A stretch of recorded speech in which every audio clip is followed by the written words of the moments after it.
Hello students, in the video 10th standard unit 1 outbreak of first world war and its aftermath அந்த லெசன்ல போன 3 வீடியோல நம்ம first world வார்க்கு முன்னாடி European countries எப்படி இருந்தது காசஸ் பார்த்தோம். ஸோ இந்த வீடியோல course of the first world war டீட்டெயிலாக பார்க்க போகிறோம்.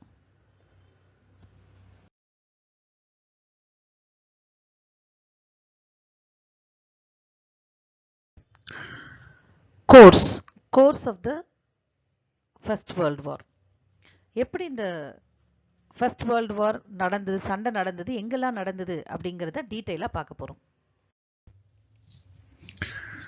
ஸோ நெக்ஸ்ட் நம்ம பார்க்க போகிறது கோர்ஸ் ஆஃப் த வார் இல்லையா. காசஸ் பார்த்தோம், எப்படி சண்டை ஆரம்பிச்சாச்சு, இப்போ அந்த சண்டை எப்படி நடக்குது அப்படிங்கிறத பார்க்கலாம். ஸோ தேர் வர் 2 வாரிங் கேம்ப்ஸ், 2 குழுவா யூரோப்பியன் கண்ட்ரிஸ் பிரிஞ்சு சண்டை போட்டாங்க. அதில் ஒன்று சென்ட்ரல் பவர்ஸ், இன்னொன்று ஆலிஸ் இல்லையா. ஸோ இப்போ ஃபர்ஸ்ட் சென்ட்ரல் பவர்ஸ்லாம் யார் யாருன்னு பார்க்க போகிறோம். So the worrying Nations were divided into 2. They were central powers and allies. சரியா. இப்போ சென்ட்ரல் பவர்ஸ்லாம் யாருன்னு பார்க்க போகிறோம். Central powers consisted of Germany, Austria-Hungary, Turkey and Bulgaria. So இந்த டர்க்கியும் பல்கேரியாவும் பார்த்தோம் அப்படின்னா they were defeated in the Balkan wars இல்லையா. நம்ம ஏற்கனவே first Balkan war, second Balkan war பார்த்தோம். ஃபர்ஸ்ட் பால்கன் வார்ல டர்க்கியை டிஃபீட் பண்ணிட்டாங்க, செகண்ட் பால்கன் வார்ல வந்து பல்கேரியாவை டிஃபீட் பண்ணிட்டாங்க. ஸோ இந்த தோத்து போன 2 பேருமே யார்கிட்ட போய் உதவியை கேட்டாங்க அப்படின்னா ஜெர்மனி கிட்ட. தங்கள் இழந்த பகுதிகளை திரும்பவும் பெறத்துக்காக ஜெர்மனியோட சப்போர்ட்டுக்காக அங்க போயிட்டாங்க, ஜெர்மனி கிட்ட உதவி கேட்டு.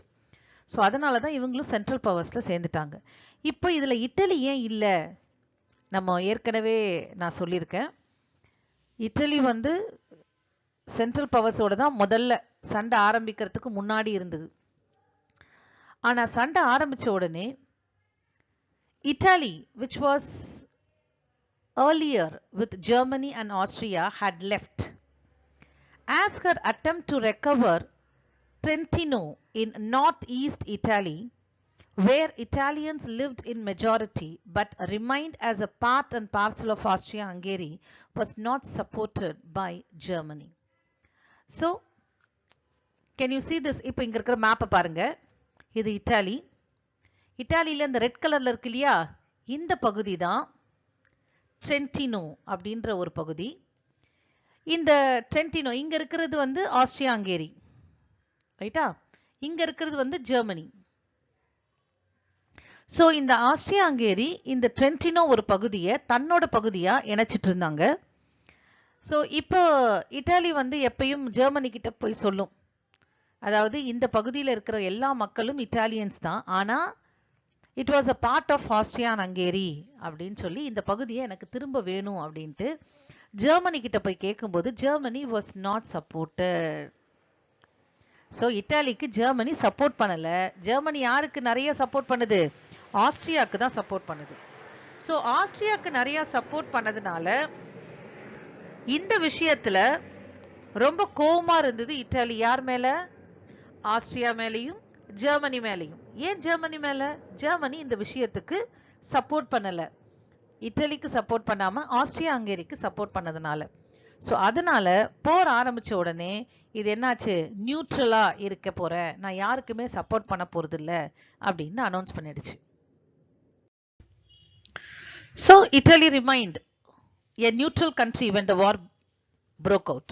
ஸோ சண்டை வந்து டிக்ளேர் ஆன உடனே இட்டலி என்ன பண்ணிடுச்சு, தன்னை ஒரு நியூட்ரல் கண்ட்ரியா அனௌன்ஸ் பண்ணிடுச்சு. But it decided to enter the war hoping to gain the territory in the northeast.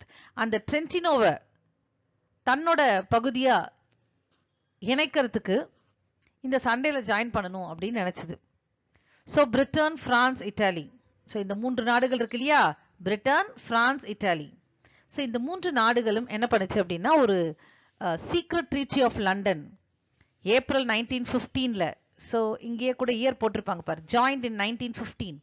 1914 August first சண்டை ஆரம்பிச்சிடுச்சு. ஒரு வருஷம் வந்து இட்டாலி வந்து நியூட்ரலா தான் இருந்தது.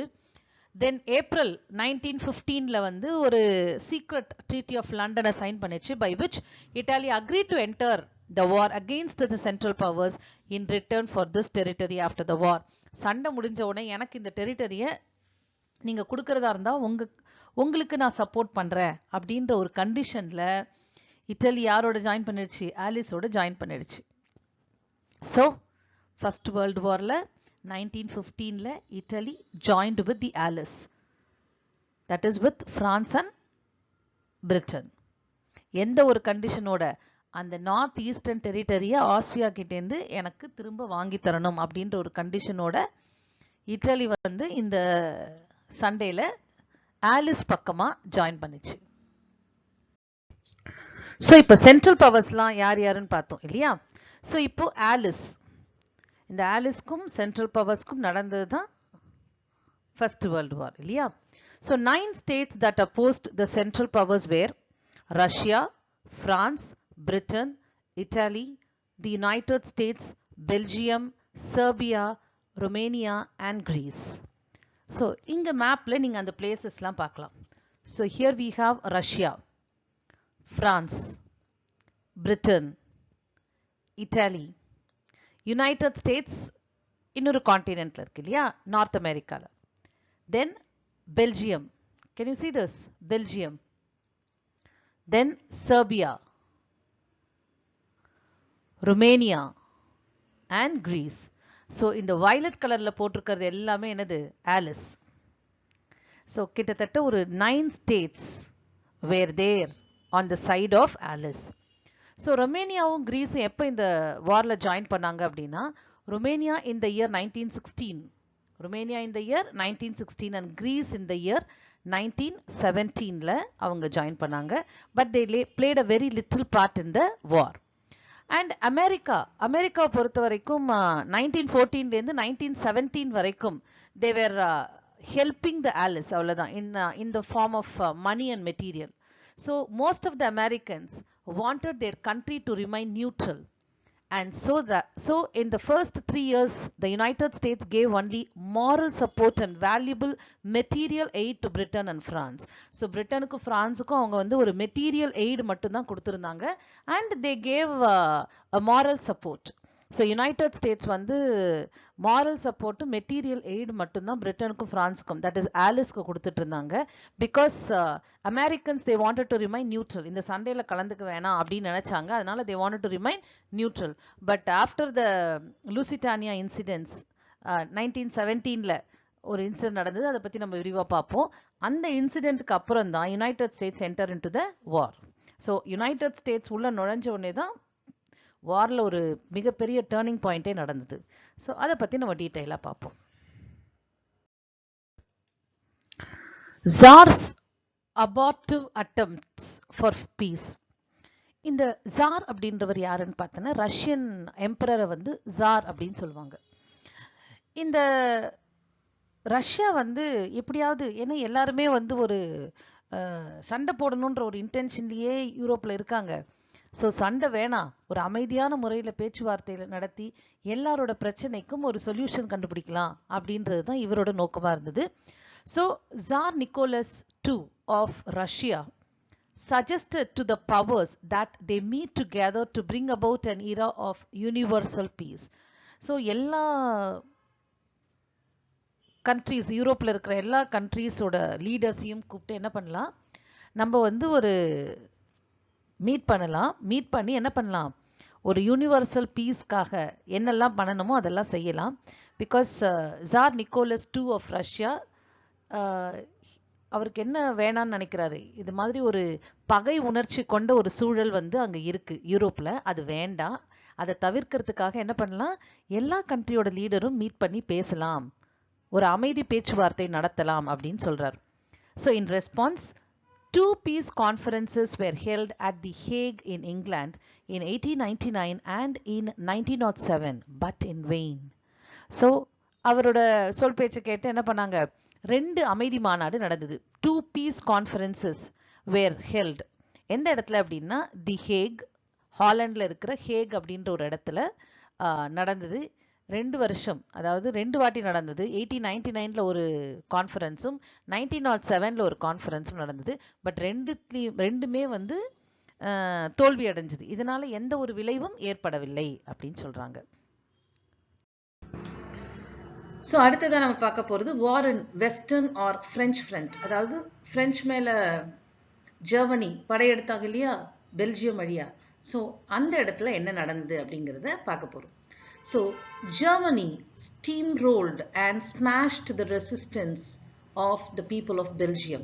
ஸோ பெல்ஜியம் வழியா தானே ஜெர்மனி வந்து பிரான்ஸ் அட்டாக் பண்ண போனாங்க. ஸோ பெல்ஜியம் பீப்புள் வந்து ரெசிஸ்ட் பண்ணுறாங்க, தடுக்கிறாங்க. ஆனால் ஜெர்மனி அந்த தடுப்பெல்லாம் தகர்த்து எறிஞ்சிட்டு பெல்ஜியம் வழியா எங்க போறாங்க, பிரான்ஸுக்கு போறாங்க. On the side of the Allies, the burden of fighting fell on the French army. So முதல்ல ஆலிஸ் சண்டை போடுறாங்க. ஸோ மொத்த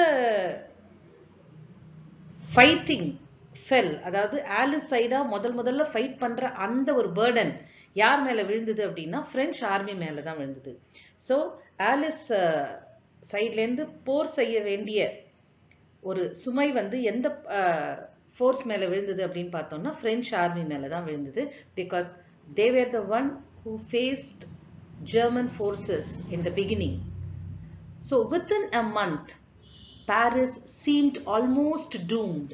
ஸோ கிட்டத்தட்ட ஒரு மாதத்துக்குள்ள பாரிஸ் சிட்டி இருக்கு இல்லையா, அதுவே வீழ்ந்து விடும் நிலை ஏற்பட்டது அப்படின்னு சொல்றாங்க. ஏன்னா அந்த அளவுக்கு German forces entered into France. So பிரான்ஸ்குள்ள உள்ள நுழைஞ்சிட்டாங்க. ஸோ ஒரு மாசத்துக்குள்ளேயே பாரிஸ், ஏன்னா கேபிட்டல் ஆஃப் பிரான்ஸ் பாரிஸ் இல்லையா, ஸோ அந்த பாரிஸே வந்து வீழ்ந்து விடும் நிலை ஏற்பட்டுருச்சு ஒரு மாசத்துக்குள்ளேயே. ஸோ நெக்ஸ்ட் நம்ம பார்க்க போறது பேட்டில் ஆஃப் டானன்பர்க் அண்ட் மான். ஸோ ஏற்கனவே நம்ம பார்த்தோம் இல்லையா, Germany declared war on Russia on the right hand side and violated the Treaty of London and crossed Belgium and attacked France on the left hand side இல்லையா.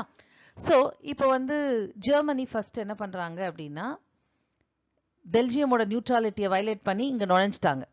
So meanwhile Russian forces invaded East Prussia. இந்த நடுவில் இவங்க இப்படி வரும்பொழுது Russia என்ன பண்றாங்க அப்படின்னா ஜெர்மனியை டைவர்ட் பண்றதுக்காக ஈஸ்ட் பிரஷ்யாவை அட்டாக் பண்றாங்க. பட் இந்த battle of Tannenberg Russia suffered heavy losses. உடனே ஜெர்மனி இன்னொரு ஃபோர்ஸ் அங்கே அனுப்புறாங்க ரஷ்யாவை டேக்கிள் பண்றதுக்கு. ஸோ டானன்பர்க் அப்படின்ற இடத்துல, ஸோ மேலே இருக்கிற படம் பார்த்தீங்கன்னா உங்களுக்கு புரியும், இதுதான் அந்த பேட்டில் ஃபீல்டு. ஸோ இந்த பேட்டில் ஆஃப் டானன்பர்க்ல Russia suffered heavy losses. So இது வந்து முக்கியமான ஒரு ஃபில் இன் த பிளாங்க்ஸாக உங்களுக்கு புக் பேக் ஒன்று இருக்கு. ஸோ இந்த battle of Tannenberg dash suffered heavy losses. Answer is Russia. So Germany defeated them decisively. So Germany ரஷ்யாவை தோக்கடிச்சிட்டாங்க on the right hand side. So அதுக்கப்புறம் இந்த லெஃப்ட் ஹேண்ட் சைடில் பிரான்ஸ்குள்ள நுழைஞ்ச ஃபோர்ஸ் என்ன ஆகுது? At the Battle of Marne, early September 1914, the French succeeded in pushing back the Germans. So என்ன பண்றாங்க, ஜெர்மனி இப்படி வராங்க. Can you see this river Marne? இந்த இடத்துல சண்டை நடக்குது. இதுதான் Battle of Marne. Marne அப்படிங்கிறது it's a name of the river, right? Paris இங்க இருக்கு. Can you see this? Okay, so Paris இங்க இருக்கு. So இந்த சண்டையில என்ன ஆகுது அப்படின்னா, இந்த Battle of Marne which was fought on early September 1914. So French was succeeded in pushing back the Germans. Germans defeat பண்ணல, பட் அவங்க என்ன பண்றாங்க, ரிவர் மான்க்கு மேல உள்ள வராம தடுத்து நிறுத்தி அவங்களை என்ன பண்றாங்க, திரும்ப அனுப்புறாங்க. ஸோ அதனால தான் ஆரோ மார்க் எப்படி இருக்கு, பேக் வைஸ் இருக்கு பாத்தீங்களா. So Paris was thus saved. அதனால பாரிஸ் to some extent அவங்களால என்ன பண்ண முடிஞ்சது, சேவ் பண்ண முடிஞ்சது. And this battle of Marne is memorable for trench warfare. So அவங்களால எப்படி இது சாத்தியமாச்சு அப்படின்னு பார்த்தோம்னா, they used a new technique called trench warfare. So trench warfare அப்படின்றது என்ன அப்படின்னா, பதுங்கும் குழி போர் அப்படின்ற ஒரு டெக்னிக்கை அவங்க வந்து யூஸ் பண்ணாங்க. ஸோ அதை பத்தி நம்ம டீட்டெயிலா பார்க்கலாம்.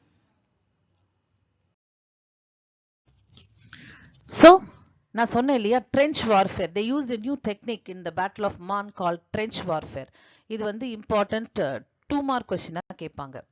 ட்ரென்ச்சஸ் அப்படின்னாலே பள்ளம், ஒரு ஆழமான பள்ளத்தை தான் என்ன சொல்லுவாங்க அப்படின்னா ட்ரென்ச் அப்படின்வாங்க.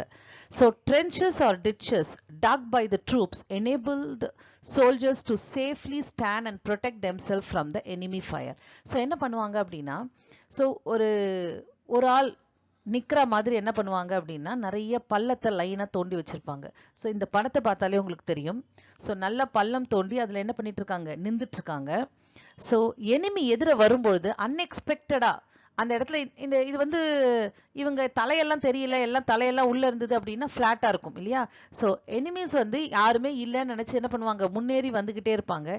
அப்ப அன்எக்ஸ்பெக்டடா அவங்க எதிர்பாராத ஒரு நேரத்துல என்ன பண்ணுவாங்க, அந்த பள்ளத்திலேருந்து துப்பாக்கிகளை வச்சு ஷூட் பண்ணுவாங்க. ரைட்டா? அதே மாதிரி எதிரிகள் சுடும் பொழுதும் அவங்கள தன்னைத்தானே என்ன பண்ணுவாங்க, அந்த குழிக்குள்ள ஒழிஞ்சிருந்து தங்களோட உயிரை காப்பாத்திப்பாங்க. So the main lines of trenches were connected to each other and to the reed by the series of linking trenches through which food, ammunition, fresh troops, mail and orders were delivered. So இந்த ஒவ்வொரு trenchesum அப்படியே லைனா connect ஆயிருக்கும். So இந்த மாதிரி trenches வந்து நிறைய ஒரு ரோவா என்ன பண்ணிருப்பாங்க, தோண்டி வச்சிருப்பாங்க. ஸோ ஒவ்வொரு trenchesum கனெக்ட் ஆயிருக்கும் இன்னொரு trenchesோட. ஸோ அது வழியாக தான் என்ன பண்ணுவாங்க அப்படின்னா ட்ரூப்ஸை மாற்றுறதா இருந்தாலும் இன்க்ரீஸ் பண்ணுறதா இருந்தாலும் அவங்களுக்கு அவங்க என்ன பண்ணணும் அப்படின்னு ஆர்டர்ஸ் வரும் இல்லையா மேலதிகாரிக்கிட்டேருந்து. ஸோ அது எல்லாமே அந்த ட்ரென்ச்சஸ் வழியாக தான் அவங்களுக்கு வந்து சேரும். So mail, orders, fresh troops, அவங்களுக்கு தேவையான ஃபுட்டு, அவங்களுக்கு தேவையான ஆயுதங்கள், இது எல்லாமே வந்து அந்த ட்ரென்ச் உள்ளேயே வரும். எப்படி அப்படின்னா ட்ரென்ச் எல்லாமே வந்து ஒன்னோட ஒன்று இன்டர் கனெக்ட் பண்ணியிருப்பாங்க. ஸோ இந்த மாதிரி ட்ரென்ச்சஸ் அப்படின்ற ஒரு டெக்னிக்கை யூஸ் பண்ணி தான் ரிவர் மான் அப்படின்ற ஒரு பேட்டில் ஃபீல்டில் அவங்க என்ன பண்ணாங்க, ஜெர்மன் ட்ரூப்ஸை டேக்கிள் பண்ணாங்க.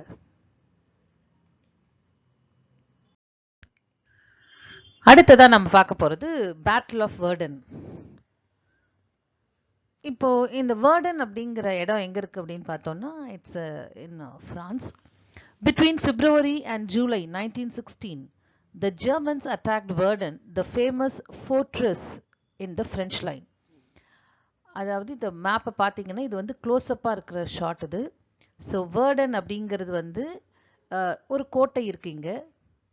ஸோ ஜெர்மன் என்ன பண்ணுறாங்க, தே அட்டாக்டு வேர்டன் ஃபோர்ட்ரஸ், அதாவது வேர்டனில் இருக்கிற கோட்டையை அட்டாக் பண்ணுறாங்க, which lies on the French line. அதாவது இப்போ இங்கே பார்த்தீங்கன்னா தெரியும் இதுதான் வேர்டன். ஸோ ஃப்ரான்ஸுக்கும் ஜெர்மனிக்கும் நடுவில் இருக்கு. ரைட்? ஸோ கிட்டத்தட்ட ஒரு 5 மாசமா சண்டை நடக்குது. 2 million people took part in the battle, but half of them died. கிட்டத்தட்ட 1 million men என்ன பண்றாங்க, இறந்து போயிடுறாங்க. ஸோ இந்த 5 months battle of Verdun, 2 million men took part and half of them were killed. So கிட்டத்தட்ட 1 million men என்ன பண்றாங்க, இறந்து போயிடுறாங்க இந்த சண்டையோட முடிவில்.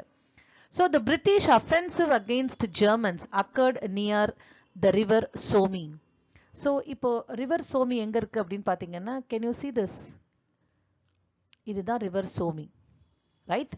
ஸோ பிரிட்டன் என்ன பண்றாங்க அப்படின்னா, in order to divert the attention of Germany, இங்கிருந்து பிரிட்டன்லேருந்து தே அட்டாக்டு ரிவர் சோமி. இந்த இடத்துல ஒரு சண்டை போடுறாங்க. கிட்டத்தட்ட 20,000 பேர் பிரிட்டிஷ் சைடில் இறந்து போயிடுறாங்க ஃபர்ஸ்ட் டேவே.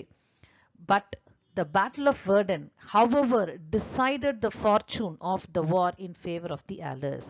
ஸோ இந்த வேர்டன் சண்டைக்கு அப்புறம், த பேட்டில் ஆஃப் வேர்டனுக்கு அப்புறம் போரின் முடிவு எப்படி இருக்கும் அப்படின்றத உலக மக்கள் என்ன பண்றாங்க, டிசைட் பண்றாங்க. கண்டிப்பா ஆலிஸ் தான் ஜெயிக்கும் அப்படின்ற ஒரு விஷயத்த என்ன பண்றாங்க, தீர்மானிக்கிறாங்க.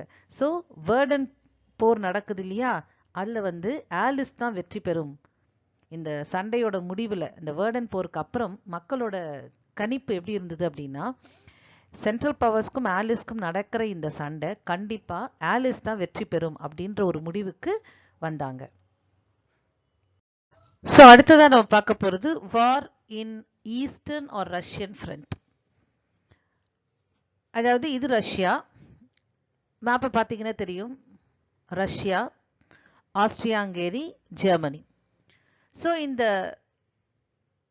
ஜெர்மனிக்கு ஈஸ்ட் சைடில் பார்த்தோம் அப்படின்னா இந்த eastern front Russian troops repeatedly defeated the Austrians. So இங்கே ஒரு முக்கியமான விஷயம் ஒன்று கவனிக்கணும். ரஷ்யா வந்து ஜெர்மனியோடையும் சண்டை போட்டுட்டு இருக்கு. அண்ட் இந்த சைட் பார்த்தீங்க அப்படின்னா ஜெர்மனியோட சண்டை போடுது. இந்த சைட் பார்த்தோம் அப்படின்னா ஆஸ்ட்ரியன்ஸோட சண்டை போட்டுட்டு இருக்கு. ஸோ ரஷ்யா ஆஸ்ட்ரியன்ஸோட சண்டை போடும்போது ஆஸ்ட்ரியனை தோக்கடிச்சிருது, ரஷ்யா ஜெயிக்குது.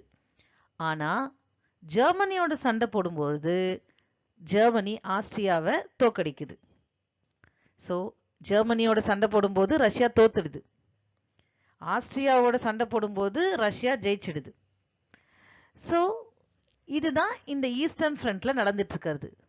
ஸோ இந்த eastern front Russian troops repeatedly defeated the Austrians. ஆஸ்ட்ரியன்ஸை தோக்கடிக்கிறாங்க. But Russians were in turn defeated by the Germans. But Germans என்ன பண்றாங்க, ரஷ்யன்ஸை டிஃபீட் பண்ணிக்கிட்டே இருக்காங்க ஒவ்வொரு சண்டையிலையும். So Russia had the worst trained and equipped army and therefore Russian losses were the greatest. So Russia கிட்ட என்ன ஒரு பெரிய டிஸ்அட்வான்டேஜ் அப்படின்னா, monarchical form of a government. Tsar Nicholas II தான் அப்போ வந்து எம்பரரா இருந்தாரு. They don't have a trained or equipped army. So German ஆர்மியை ஃபேஸ் பண்ணுற அளவுக்கு அவங்க கிட்ட என்ன இல்லை, ஆர்மி கிடையாது. So in 1917 the Tsarist regime in Russia was overthrown in a revolution. So மக்கள் ஆல்ரெடி இந்த சண்டையில் ஜாயின் பண்ண வேணாம்னு சொன்னாங்க. But Russian government have involved themselves in the war.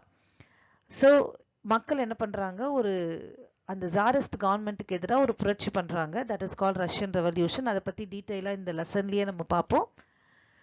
So ரஷ்யாவில் நடந்த இந்த ரெவல்யூஷனில் Tsarist government was over thrown. So அதனால என்ன பண்ணாங்க அப்படின்னா, they signed a treaty, separate treaty with Germany. ஏன்னா ஜெர்மனி தான் சென்ட்ரல் பவரோட லீடர் இல்லையா. So Russia wanted to have a peace and consequently it signed a treaty of Brest Litovsk on March 3rd 1918 with Germany. ஸோ ஜெர்மனியோட ஒரு ட்ரீட்டியை sign பண்ணிட்டு நான் இந்த சண்டையிலேருந்து வித்ட்ரா பண்ணிக்கிறேன் அப்படின்ட்டு ரஷ்யா சண்டையிலேருந்து வெளில வந்துருச்சு. அந்த name of the treaty Brest Litovsk in the year March 1918. So இது வந்து ஒன் வேர்டில் உங்களுக்கு கேட்பாங்க, அந்த ட்ரீட்டி நேம். அப்புறம் எதுக்காக அவங்க வித்ட்ரா பண்ணாங்க அப்படின்னா, because of the revolution. So மக்களுக்கு எதிராக, அரசாங்கத்துக்கு எதிராக மக்கள் பண்ண இந்த புரட்சியின் காரணமாக என்ன பண்ணாங்க, Tsarist government was overthrown and Russia decided to withdraw from the war. So it signed a treaty with Germany and that is known as Treaty of Brest-Litovsk on March 1918. அடுத்ததா நம்ம பார்க்க போறது மைனர் தியேட்டர்ஸ் ஆஃப் வார். அதாவது சின்ன சின்ன இடத்துல நடந்த சண்டைகள்லாம் எப்படி இருந்தது அப்படின்றது. ஸோ ஃபர்ஸ்ட் வந்து இந்த middle east. Turkey also fought on the side of the Central Powers. நம்ம ஏற்கனவே பார்த்திருக்கோம். ஃபர்ஸ்ட் பால்கன் வாரில் தோத்து போன டர்க்கி வந்து செகண்ட் பால்கன் வாரில் தோத்து போன பல்கேரியா, இந்த ரெண்டு நாடுகளும் யாரோட சேர்ந்துட்டாங்க, ஜெர்மனியோட சேர்ந்துட்டாங்க, சென்ட்ரல் பவர்ஸோட. ரைட்டா? ஸோ தோ Turkey met with the initial success, the Allies suffered reverses, particularly in Mesopotamia and Gallipoli. Ultimately Turkey was defeated. So initially வந்து ஆலிஸ் கொஞ்சம் ரிவர்ஸ் வாங்கினாங்க, அதாவது பின் வாங்கினாங்க. எந்தெந்த இடத்துல அப்படின்னா, எஸ்பெஷலி இன் மெசபடோமியா ஏரியாலையும் கலிபோலி பெனின்சுலாவை கேப்சர் பண்ணுறதுலையும் மிகப்பெரிய தோல்வி வந்து ஃபேஸ் பண்ணாங்க Allies. But at the end Turkey was defeated. ஆனால் முடிவில் என்னாச்சு, டர்க்கியை டிஃபீட் பண்ணிட்டாங்க. So the Turks try to attack Suez canal but were repulsed. So இந்த கோவத்தில் என்ன பண்ணாங்க, சுயஸ் கெனால் அட்டாக் பண்ணலாம் அப்படின்னு டர்க்கி டிசைட் பண்ணாங்க. சுயஸ் கெனால் யாரோட கண்ட்ரோலில் இருந்தது அப்படின்னா, பிரிட்டனோட கண்ட்ரோலில் இருக்கிற ஈஜிப்டில் இருக்கிற த ரெட் சீயையும் மெடிட்டரேனியன் சீயும் கனெக்ட் பண்ணுற ஒரு 100 கிலோமீட்டர் லாங் கெனால் தான் சுயஸ் கெனால். ஸோ அது வந்து ஃபுல் அண்ட் ஃபுல் பிரிட்டிஷ் கண்ட்ரோலில் இருக்கிற ஒரு கெனால். ஸோ அதை அட்டாக் பண்ணுறாங்க. அப்போது அதுலேருந்தும் என்ன பண்ணுறாங்க, பின்வாங்கிடுறாங்க டர்க்கி. ஸோ அதுலேயும் தோற்று போயிடுறாங்க. ஸோ இந்த மிடில் ஈஸ்டில் டர்க்கியை தோக்கடிச்சிட்டாங்க Allies at the end. Second பார்த்தோம் அப்படின்னா இந்த far east. China also joined the Allies. So China வந்து Allies side join பண்ணிட்டாங்க. But Japan remained neutral. எதுலயுமே கலந்துக்கல. So Japan was able to capture the province of இந்த province வந்து Kiachev. Kiachev அப்படின்ற province வந்து given by the Germans to China in the province of Shantung. So ஷாங்டங்ல இருக்கிற ஒரு இடத்தோட பேரு தான் கியாச்சவ். இது வந்து ஜெர்மன் வந்து சைனாக்கு கொடுத்தது.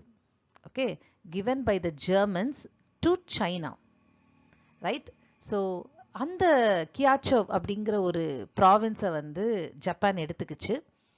And China was not ready for the war at that time. ஏன்னா சைனாவோட வீக்னஸ் வந்து வேர்ல்டுக்கே தெரிஞ்சு போச்சு இந்த சைனோ ஜாப்பனீஸ் வார்ல, இல்லையா? So China was not ready for the war. And of course இந்த ஃபார் ஈஸ்ட்ல பார்த்தோம் அப்படின்னா சைனா ஏரியாலேயோ ஜப்பான் ஏரியாலேயோ ஃபர்ஸ்ட் வேர்ல்டு வாரோட சண்டை எங்கேயுமே நடக்கலை. There was no war in the far east. But Japan made use of the occasion to threaten China into ceding valuable concessions and privileges. ஆனா ஜப்பான் என்ன பண்ணுது, இந்த ஒரு சிச்சுவேஷனை ரொம்ப கிளவரா டிப்ளமேட்டிக்கா யூஸ் பண்ண ஆரம்பிச்சது. சைனா கிட்டேந்து நிறைய கன்செஷன்ஸ் அண்ட் ப்ரிவிலேஜஸை அது வாங்கிக்குச்சு. அதாவது பயமுத்தி, ஸோ இல்லைன்னா நான் உன்னை அட்டாக் பண்ணுவேன் அப்படின்னு பயமுத்தி என்ன பண்ணுது, நிறைய சலுகைகளையும் உரிமைகளையும் ஜப்பான் சைனால வாங்கிக்கிட்டாங்க. அடுத்த இந்த மைனர் தியேட்டர்ஸ் ஆஃப் வார்ல வந்து நம்ம பார்க்க போறது பால்கன் ஏரியால எப்படி இந்த சண்டை நடந்தது அப்படின்ட்டு. ஸோ இந்த Balkan, the Austro-German army in coordination with Bulgaria crushed Serbia. Serbia came under German rule. Romania watched the course of the war and in August 1916 joined the Allies. Romania also passed under Austro-German occupation. So இந்த Balkan, இதுதான் Balkan countries. இந்த இடத்துல என்ன நடக்குது அப்படிங்கிறத நம்ம பார்ப்போம். So இந்த அதாவது astro German forces in coordination with Bulgaria. ஏன்னா பல்கேரியா வந்து யாரோட சைடு, சென்ட்ரல் பவர்ஸ் இல்லையா? So Germany, Austria and Bulgaria இவங்க 3 பேரும் சேர்ந்து என்ன பண்றாங்க அப்படின்னா இந்த செர்பியா மேல போர் தொடுக்கிறாங்க. And Serbia was crushed and it was brought under the control of Germany. So in the Serbia Germany control la kondu vanditaanga. So now Serbia was under the control of Germany. So அடுத்த target அவங்களுக்கு என்னவா இருக்கும் அப்படின்னு பார்த்தோம்னா Romania தான். ஏன்னா அடுத்த neighbouring country எது, ருமேனியா தானே. பட் இதுல பயந்து போய் ருமேனியா என்ன பண்ணிடுச்சு அப்படின்னா, இவ்வளோ நாள் நியூட்ரலா இருந்த Romania it joined with Allies, ஆலிஸோட போய் சேர்ந்துட்டாங்க 1916ல ருமேனியா. ஸோ ஆனால் ருமேனியாவும் விட்டு வைக்கல. இது ஆஸ்ட்ரியா, இது ஹங்கேரி. ஸோ இது ஃபுல்லாகவே ஆஸ்ட்ரியா ஹங்கேரி. ஸோ இந்த ஆஸ்ட்ரியா ஹங்கேரி ஃபோர்ஸஸ், அதாவது ஜெர்மனி, இங்கே இருக்கிறது ஜெர்மனி, இது ஆஸ்ட்ரியா ஹங்கேரி. ஸோ இந்த ஃபோர்ஸஸ் எல்லாமே ருமேனியா அட்டாக் பண்ணாங்க. And astro German forces they occupied some of the places in Romania. ருமேனியால ஒரு சில பகுதிகளை ஜெர்மனி ஆக்குபை பண்ணிக்கிட்டாங்க. ஸோ அடுத்தது பார்த்தோம் அப்படின்னா the fate of colonies of Germany in Africa. So German colonies, ஏன்னா ஆப்பிரிக்காவை வந்து ஜெர்மனியும் நிறைய அந்த காலனைசேஷன் நம்ம இன்ட்ரோடக்ஷன் ஆஃப் த லெசன்ல நம்ம பார்த்துருப்போம் இல்லையா? ஸோ ஜெர்மனும் நிறைய காலனிஸை ஆப்பிரிக்காவில் வச்சிருந்தது. So German colonies in Western and Eastern Africa were also attacked by the Allies.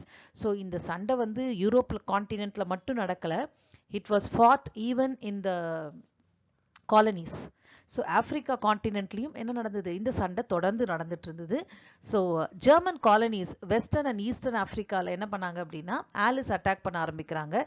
As these colonies were quite far from Germany, they could not receive any immediate help and therefore surrendered to the Allies.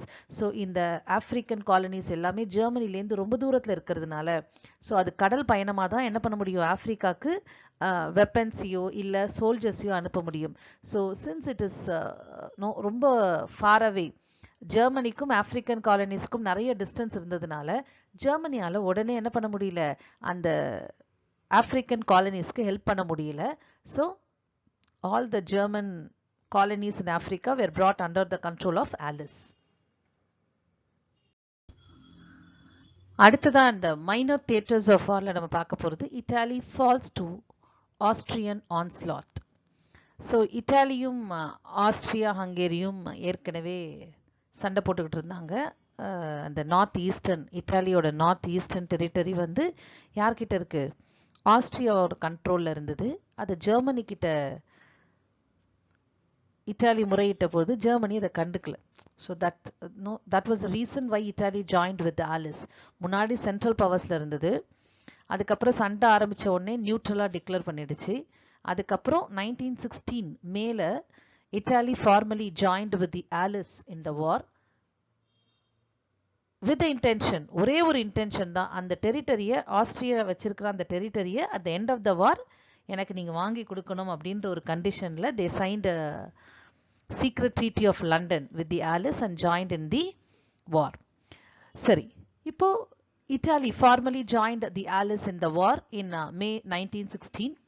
Italians were fighting with the Austrians and continued to sustain their resistance.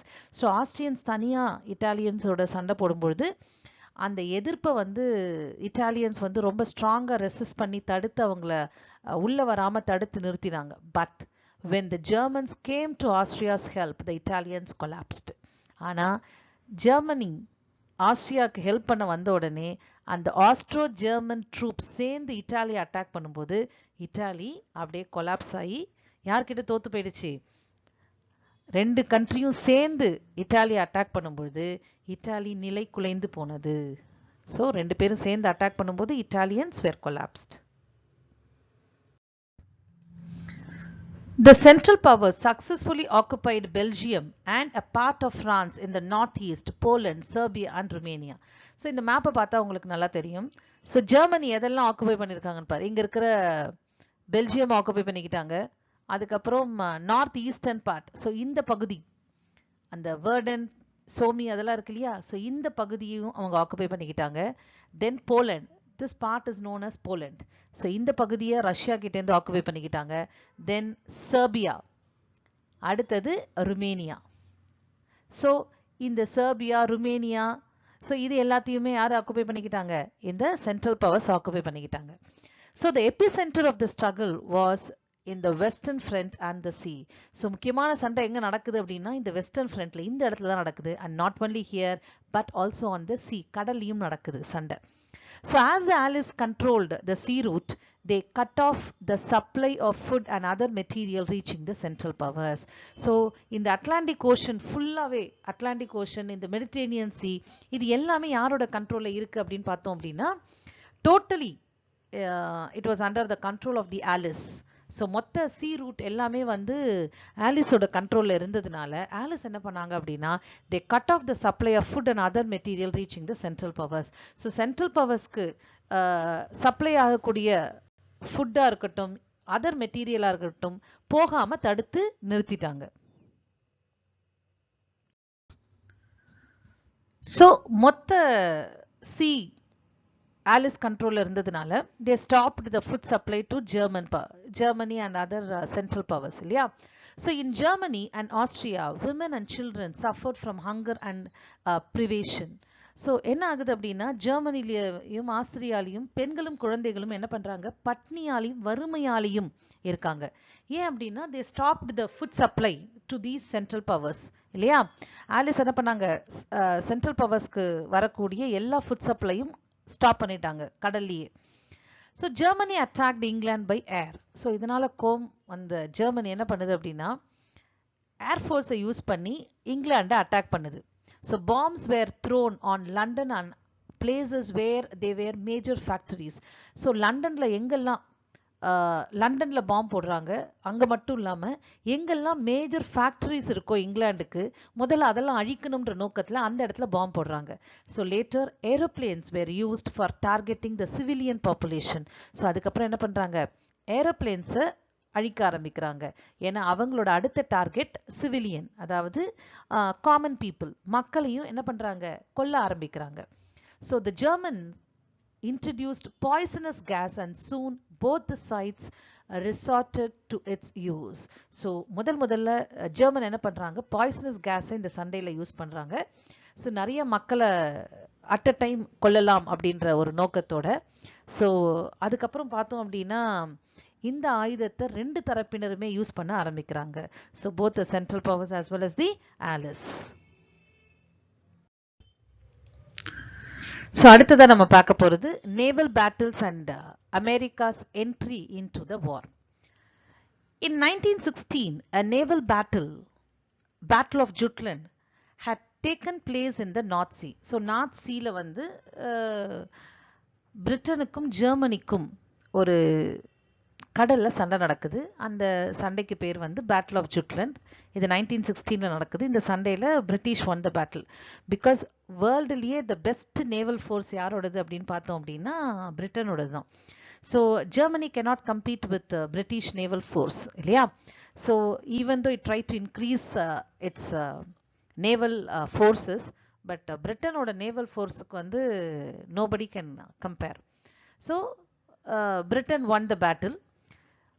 Thereafter, Germany started their submarine warfare and their cruisers went roaming about and interfering with the shipping of the Allies. So அடுத்த technique Germany தோத்து போன உடனே என்ன பண்ணாங்க, இன்னும் Germany ரொம்ப vigorous ஆயிட்டாங்க. So எப்படியாவது ஆலிஸை வந்து நம்ம தோக்கடிக்கணும் அப்படின்ட்டு Germany started to use their submarine. Submarine அப்படிங்கிறது என்னன்னா நீர்மூழ்கி கப்பல். ஸோ எதிர வர கப்பல் என்னென்ன கடலுக்கு அடியில் இருக்கும் நீர்மூழ்கி கப்பல், கேள்விப்பட்டிருப்பீங்க இல்லையா? ஸோ சப்மரைன் வார்ஃபேரை நடத்த ஆரம்பிக்கிறாங்க. அவங்களோட எந்த ஒரு எதிர்பார்ப்பும் இல்லாமல் மேலே போயிட்டு இருக்கிற ஷிப்பை வந்து அப்படியே மூழ்கடிக்கிறது. ஸோ இந்த மாதிரி ஆலிஸோட ஷிப்பெல்லாம் என்ன பண்ணுறாங்க, without any warning they are sinking all the ships. So one of these was the famous Emden which bombarded Madras. So அவங்க அப்படி வந்துக்கிட்டே இருக்கும்பொழுது அந்த இந்தியன் ஓஷனில் வந்து எம்டன் அப்படின்ற ஒரு ஷிப்பை வந்து எங்கே அனுப்புகிறாங்க, மெட்ராஸ்க்கு அனுப்புகிறாங்க. ஏன் மெட்ராஸ்க்கு அனுப்புகிறாங்க அப்படின்னு பார்த்தோம்னா, மெட்ராஸ் தட் இஸ் சென்னை. ஏன் அனுப்புகிறாங்க அப்படின்னு பார்த்தோம்னா, Madras India was a colony of Britain at the time இல்லையா? ஸோ மெட்ராஸில் அவங்க வந்து ஒரு ட்ரேடிங் போர்ட்டையே எஸ்டாப்ளிஷ் பண்ணிட்டு இருக்கிற ஒரு காலகட்டத்தில் இந்த சண்டை நடக்குது. ஸோ தே சென்ட் எம்டன் அப்படின்ற ஒரு ஷிப்பை மெட்ராஸ்க்கு அனுப்புகிறாங்க. இது வந்து உங்களுக்கு ஒரு மேட்ச் த ஃபாலோயிங்கில் வரும், right? So which bombarded that Emden அப்படின்ற ஒரு சப்மரைன் ஷிப் வந்து மெட்ராஸ் போர்ட்டுக்கு வந்து it bombarded the Madras. As a counter measure to the blockade the German proclaimed in January 1917 that they would sink even the neutral ships in certain waters. So ஆலிஸ்க்கு எந்த ஹெல்ப்பும் கிடைக்கக்கூடாது அப்படிங்கிறதுல ரொம்ப உறுதியா இருக்காங்க ஜெர்மனி. ஸோ இப்போ வரைக்கும் நான் ஆலிஸ் ஷிப்பை மட்டும்தான் என்ன பண்றேன், தாக்குறேன். ஆனா ஜான்வரி 1917ல ஒரு அனௌன்ஸ்மெண்ட் கொடுக்குது. என்ன announcement? So here after I am going to sunk some of the neutral ships. நான் என்ன பண்ண போறேன், I am going to sink some of the neutral ships அப்படின்னு சொல்றாங்க. ஸோ இனிமேல்ட்டு நான் என்ன பண்ண போறேன், நியூட்ரல் ஷிப்ஸ், அதாவது நடுநிலையா இருக்காங்க இல்லையா, சில கண்ட்ரீஸ் வந்து இந்த சண்டையில கலந்துக்கவே இல்லை. அந்த நடுநிலையில இருக்கிற கண்ட்ரீஸோட ஷிப்ஸ் வந்து சர்டன் ஓஷன்ஸ்ல போச்சு அப்படின்னா அதையும் நான் என்ன பண்ணுவேன், மூழ்கடிப்பேன் அப்படின்ற அனௌன்ஸ்மெண்ட்டை ஜான்வரி 1917ல ஜெர்மனி கொடுக்குது. ஸோ அந்த காலகட்டத்தில் என்ன பண்ணுது, லூசிட்டானியா அப்படின்ற ஒரு அமெரிக்க கப்பல் வந்து ஜெர்மனியோட சப்மரினால மூழ்கடிக்கப்படுது. So Lusitania an American ship was torpedoed by the German submarine. டார்பிடோட்னா மூழ்கடிக்கப்படுறது. ஸோ மூழ்கடிச்சிட்டாங்க அந்த லூசிட்டானியா அப்படிங்கிற ஒரு ஷிப்பை. அதில் இருந்த நூற்றுக்கணக்கான அமெரிக்கன்ஸ் வந்து இறந்து போகிறாங்க. So there was lot of resentment in the USA and the President Wilson declared war against Germany in April 1917. So இதனால பயங்கர ஒரு பதற்றமான ஒரு சூழ்நிலை யூஎஸ்ஏல இருக்கு. ஸோ உடனே பிரசிடென்ட் வில்சன் அடுத்த நாள் என்ன பண்ணுறாரு, he declared war on Germany. இந்த மாதிரி தப்பு பண்ண ஜெர்மனி மேலே ஏப்ரல் 1917ல வாரை டிக்ளேர் பண்றார். So America's entry with his enormous resources made allied victory a foregone conclusion. So America இந்த சண்டைக்குள்ள எப்படி உள்ள வருது அப்படின்னா, மிகப்பெரிய பொருளாதார பலத்தோட எனார்மஸ் ரிசோர்சஸோட இந்த சண்டையில இறங்குது.